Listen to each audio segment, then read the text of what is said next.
یحییٰ بن حسان نے بیان کیا، کہا ہم سے سلیمان نے بیان کیا، ان سے شریک بن ابی نمر نے، ان سے سعید بن مسیب نے بیان کیا، کہا مجھ کو ابو موسیٰ اشعری رضی اللہ عنہ نے خبر دی کہ انہوں نے ایک دن اپنے گھر میں وضو کیا اور اس ارادے سے نکلے کہ آج دن بھر رسول اللہ صلی اللہ علیہ وسلم کا ساتھ نہ چھوڑوں گا۔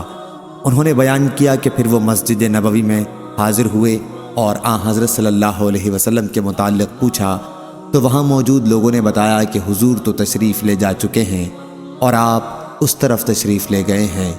چنانچہ میں آپ کے متعلق پوچھتا ہوا آپ کے پیچھے پیچھے نکلا اور آخر میں نے دیکھا کہ آپ قباء کے قریب بارہ ریس میں داخل ہو رہے ہیں۔ میں دروازے پر بیٹھ گیا اور اس کا دروازہ کھجور کی شاخوں سے بنا ہوا تھا۔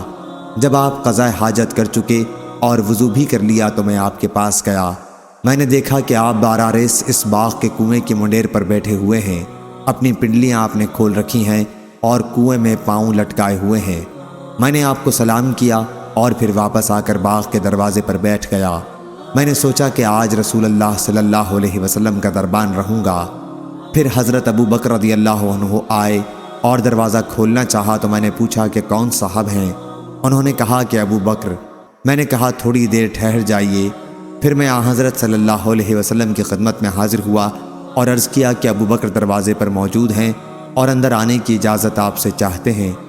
حضرت صلی اللہ علیہ وسلم نے فرمایا کہ انہیں اجازت دے دو اور جنت کی بشارت بھی۔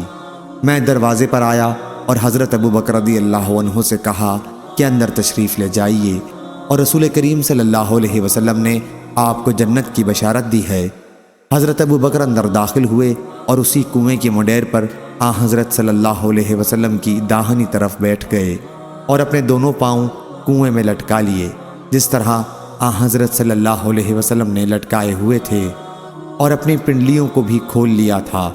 پھر میں واپس آ کر اپنی جگہ پر بیٹھ گیا۔ میں آتے وقت اپنے بھائی کو وضو کرتا ہوا چھوڑ آیا تھا، وہ میرے ساتھ آنے والے تھے۔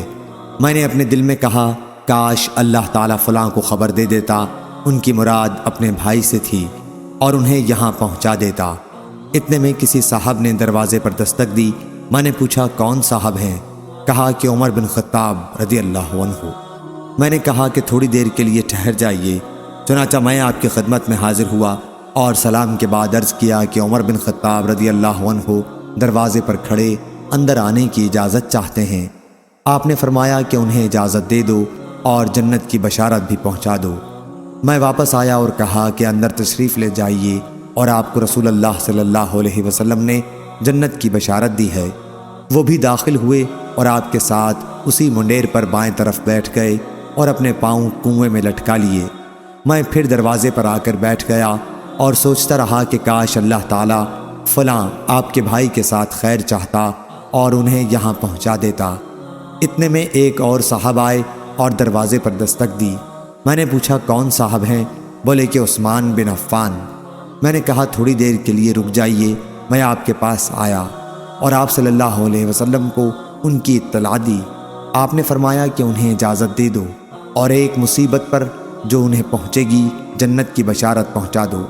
میں دروازے پر آیا اور ان سے کہا کہ اندر تشریف لے جائیے، حضور اکرم صلی اللہ علیہ وسلم نے آپ کو جنت کی بشارت دی ہے ایک مصیبت پر جو آپ کو پہنچے گی۔